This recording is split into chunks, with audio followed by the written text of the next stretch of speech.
আজকে একটা জিনিস আমি না বলে পাচ্ছি না, আমি দেখেছি যে কি কোটা আন্দোলন, কি বুদ্ধি, আমাদের মুক্তিযোদ্ধাদের জন্য যে কোটা সেটা বাতিল করতে হবে, নারীদের কোটা বাতিল করতে হবে, অমক সমক, সেটা কিন্তু একবার বাতিল করা হয়েছিল, কিন্তু ফলাফলটা কি? পাবলিক সার্ভিস কমিশনের পরীক্ষার হিসাব যদি দেখা যায় তখন দেখা যাবে যে আগে যেখানে কোটা থাকতে মেয়েরা যে পরিমাণ সুযোগ পেত সেই পরিমাণ সুযোগ কিন্তু এই কয়েক বছরে আর পায়নি। এটা হলো বাস্তবতা।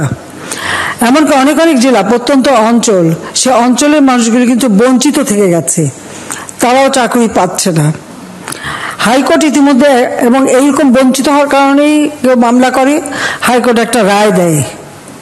হাইকোর্টের রায় আমরা সবসময় সেটাই মেনে নিই, কিন্তু আমরা দেখলাম যে এখন কোটা বিরোধী আন্দোলন আবার গড়ে তোলার চেষ্টা, ছেলেমেয়েরা লেখাপড়া বাদ দিয়ে এখন কোটা বিরোধী আন্দোলন করে, সেখানে মেয়েরাও করে।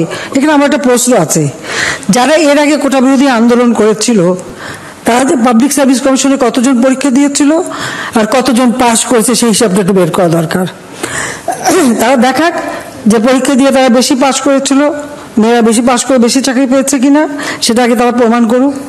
আর হাইকোর্টের রায়, এটার বিরুদ্ধে এভাবে আন্দোলন করা, এটা তো সাবজুডিস, কারণ আমরা সরকার থেকে কিন্তু এভাবে কোনো কথা বলতে পারি না, কারণ হাইকোর্ট রায় দিলে সেখানে হাইকোর্ট থেকেই আবার আসতে হবে। কিন্তু আজকে আন্দোলনের নামে যেটা আবার করা হচ্ছে, পড়াশোনার সময় নষ্ট করা, এটারও কোনো যৌক্তিকতা আছে বলে আমি মনে করি না।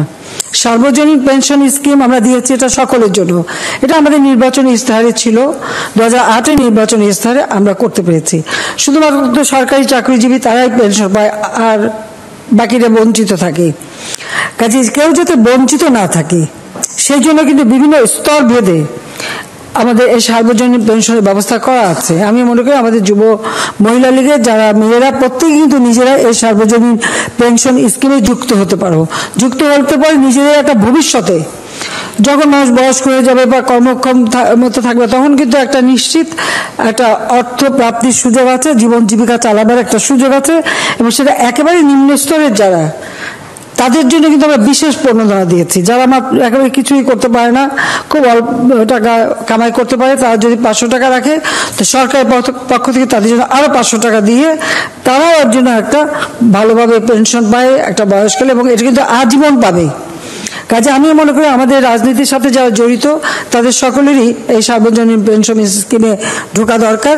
তাহলে অন্তত একটা জীবনের একটা নিশ্চয়তা পাওয়া যাবে, অন্তত বৃদ্ধ বয়সে কারো মুখাপেক্ষি হয়ে থাকতে হবে না, ছেলের ঘাড়ে বোঝা হবে না, মেয়ের ঘাড়ে বোঝা হবে না, নিজেরটা নিজে করে খেতে পারবে, সেই ব্যবস্থাটা করা। কারণ আমরা ক্ষমতা আসার পরে বয়স্ক ভাতা, বিধবা ভাতা, স্বামী গৃহীতা বা পরিত্যক্তা ভাতা, প্রতিবন্ধী ভাতা, বিভিন্ন আমরা ভাতা প্রবর্তন করে, এটা কিন্তু আওয়ামী লীগ প্রথম করে সরকার আসার পরে। আমরা চাই যে দেশের মানুষ অন্তত একটু ভালোভাবে বাঁচুক।